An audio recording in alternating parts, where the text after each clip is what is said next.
Hey guys, Hellcat Pilot here. I just couldn't resist doing this quick little video. I'm in Fort Lauderdale, Florida, Broward County, getting ready to depart on a flight.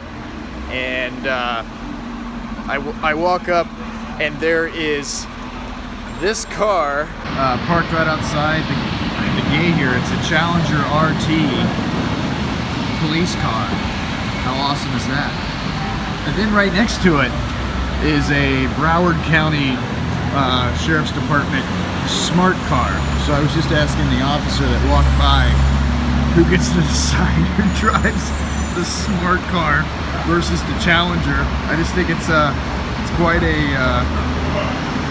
funny that they're parked right next to each other. Just silly.